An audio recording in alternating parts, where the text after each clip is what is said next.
Good morning दोस्तों। SBI securities के morning podcast में आप सभी का स्वागत है।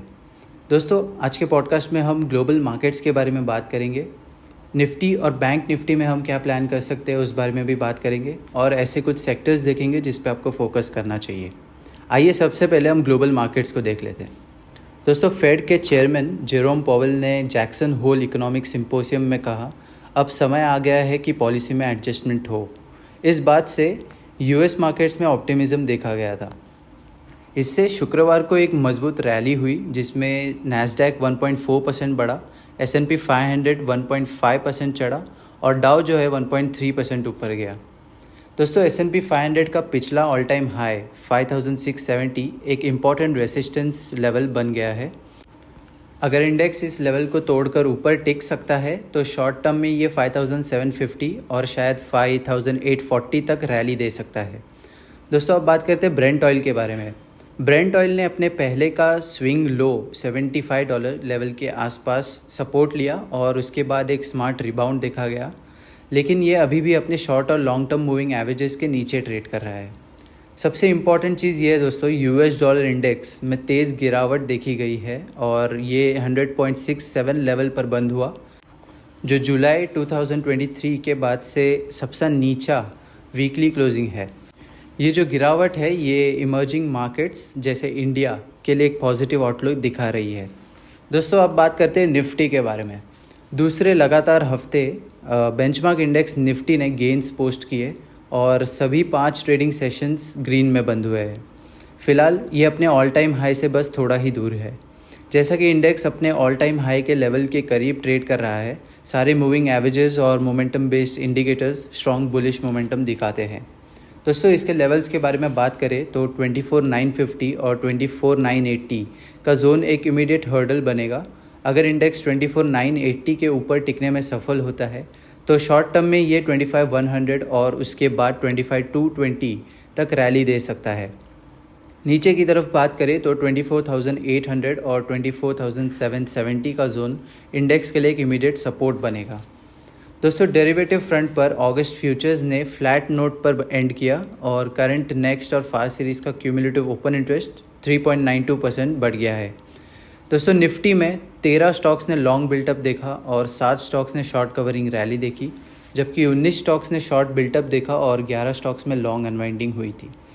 दोस्तों, 25,000 स्ट्राइक पर सिग्निफिकेंट कॉल ओपन इंटरेस्ट है, जिसमें अगला स्ट्राइक देखें तो 25,200 का है।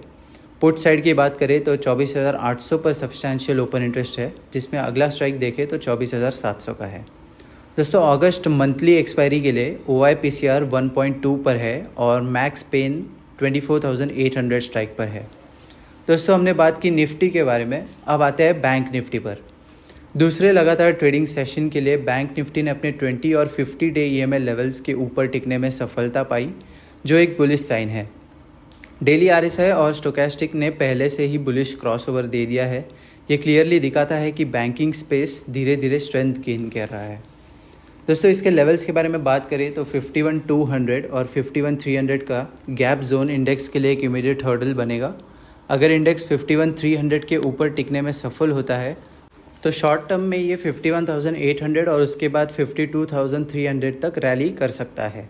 दोस्तों, नीचे की तरफ देखें तो 50,800 और 50,700 का जोन इंडेक्स के लिए इमीडिएट सपोर्ट बनेगा। दोस्तों, डेरिवेटिव फ्रंट पर अगस्त फ्यूचर्स 0.14% नीचे एंड हुए और करंट, नेक्स्ट और फास्ट सीरीज़ का क्यूमुलेटिव ओपन इंटरेस्ट 3.68% गिरा है। 51,000 स्ट्राइक पर सिग्निफिकेंट कॉल ओपन इंटरेस्ट है, जिसमें अगला स्ट्राइक देखें तो 51,500 का है। पुट साइड पे देखें तो 50,500 पर सब्सटैंशियल ओपन इंटरेस्ट है, जिसमें अगला स्ट्राइक देखें तो 50,000 का है।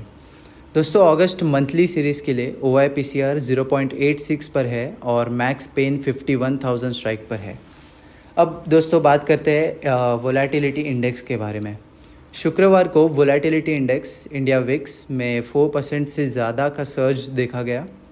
इस स्पाइक के बावजूद ये अपने शॉर्ट और लॉन्ग टर्म मूविंग एवरेजेस के नीचे है, जो दिखाता है कि ओवरऑल मार्केट वोलेटिलिटी अभी भी रिलेटिवली लो है। दोस्तों, एडवांस डिक्लाइन रेशियो जो है शुक्रवार के दिन फ्लैट ही रहा। अब दोस्तों, बात करेंगे कुछ ऐसे सेक्टर्स की जिस पे आपको फोकस करना चाहिए। हाल ही में निफ्टी FMCG ने कंसोलिडेशन ब्रेकआउट दिया है मोमेंटम इंडिकेटर्स और ऑसिलेटर्स भी ओवरऑल बुलिश चार्ट स्ट्रक्चर को सपोर्ट कर रहे हैं। आगे अगर देखें तो निफ्टी ऑटो ने भी फ्राइडे को कंसोलिडेशन ब्रेकआउट दिया, इसलिए हम मानते हैं कि ये फ्रंटलाइन इंडाइसेस को आउट परफॉर्म करेगा, जबकि दूसरी तरफ निफ्टी रियल्टी फ्रंटलाइन इंडाइसेस को अंडर परफॉर्म कर सकता है।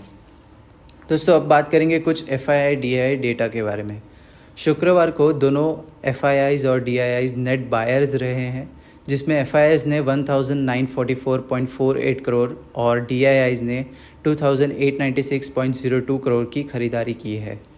FIIs long short ratio index futures में 52.3 पर है, जिसमें FIIs ने नेट बेसिस पर 748 इंडेक्स फ्यूचर्स खरीदे। दोस्तों स्टॉक फ्यूचर्स फ्रंट पर FIIs ने 23,970 कॉन्ट्रैक्ट्स खरीदे, जबकि ऑप्शंस फ्रंट पर FIIs ने 79,692 कॉल कॉन्ट्रैक्ट्स बेचे और 38,265 पुट ऑप्शन कॉन्ट्रैक्ट्स बेचे। दोस्तों आज के पॉडकास्ट में इतना ही। हमारे साथ जुड़े रहने के लिए बहुत बहुत धन्यवाद। Thank you. Investment in securities market are subject to market risks. Read all the related documents carefully before investing.